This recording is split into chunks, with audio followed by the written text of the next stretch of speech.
सेवा करना अपना सौभाग्य समझेगा ऋषिराज, तब तो मुझे शंका का त्याग करे ऋषिराज। क्या इस सेवक को सेवा का अवसर नहीं दे सकेंगे? मैं तुमसे बहुत बड़ी याचना करने आया हूँ दशरथ। आज्ञा करें गुरुदेव।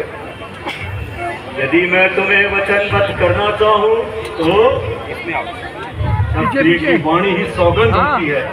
पीछे निकल जाओ, जगह नहीं है। दशरथ आपकी इच्छा पूरी न करके रघुवंश के माथे का कलंक नहीं बनेगा ऋषिराज। तो मैं तुम्हारे पुत्र राम और लक्ष्मण को मानता हूँ।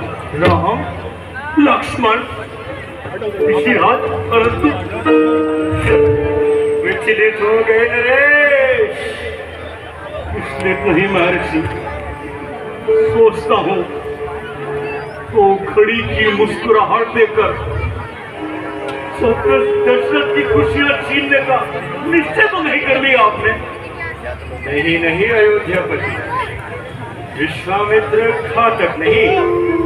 विश्वामित्र के हृदय में रघुवंश के लिए सदा प्रेम रहा है। और इस समय भी एक स्वप्न देख रहा हूँ कि मारीच, सुबाहु और ताड़का ने सन्यासी जीवन में बहुत अत्याचार मचा रखा है। हमारी प्रत्येक धार्मिक क्रियाओं में विघ्न डालना उन्होंने अपना कर्तव्य समझ रखा है। तो क्या उन राक्षसों से संघर्ष करना पड़ेगा इन बालकों को? हाँ, किंतु आप इतना व्याकुल क्यों उठे नरेश? इसलिए कि राम मेरे रोम रोम में समा चुका है। मुझे ऐसा लगता है कि राम दशरथ का पुत्र ही नहीं, उसके प्राण भी हैं। राम के प्रति मेरा इतना मोह मैं ये स्वयं भी नहीं जान पाया। हाँ, मुझे एक बीती हुई कहानी याद आती है। मैं समझा नहीं दशरथ। शायद उस बूढ़े ब्राह्मण का अभिशाप पूरा हो जाना चाहता है। अभिशाप? कैसा अभिशाप? ऋषिराज,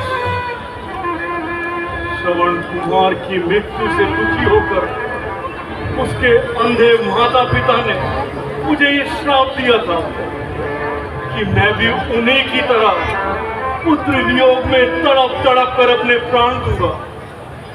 विधाता की माया अपरंपार है दशरथ। तुम अपना संकोच त्याग कर अपने दोनों पुत्रों को मेरे साथ भेज दो। नहीं नहीं गुरुदेव, भले ही दशरथ को वचनहारी बनना पड़े, ऋषि राज का श्राप लेना पड़े, परंतु फिर वही बात, फिर वही कायरता। क्या तुम मोह में बसकर ही यश पाना चाहते हो? क्या हरीशचंद्र और भागीरथ की मर्यादा पर लज्जित करना चाहते हो? बस राजन बस।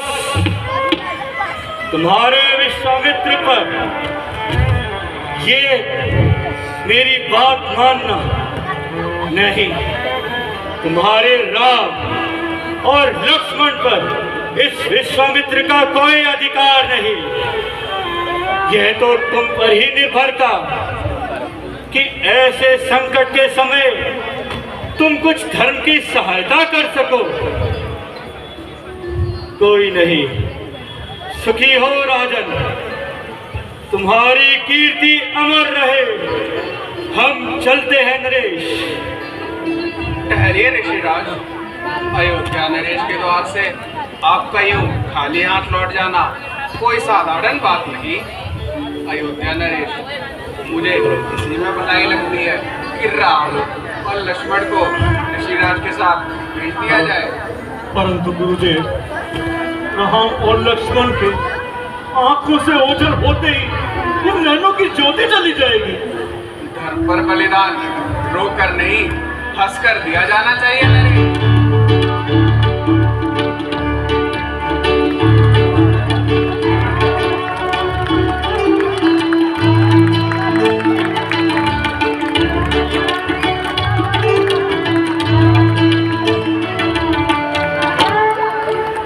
आदरणीय राजगुरु, अतिथि महर्षि और पूजनीय पिताजी को प्रणाम स्वीकार हो। अच्छा, तो हम चलते हैं अयोध्यापति। नहीं महर्षि, अयोध्या नरेश के द्वार से आप यूं खाली हाथ नहीं जा सकेंगे। राजकुमारों को आज्ञा दो नरेश। हमारे लिए क्या आज्ञा है पिताश्री? बेटा राम,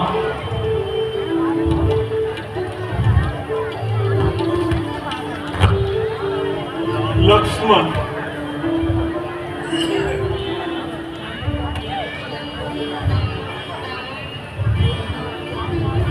पुत्र महर्षि विश्वामित्र तुम्हें लेने आए हैं।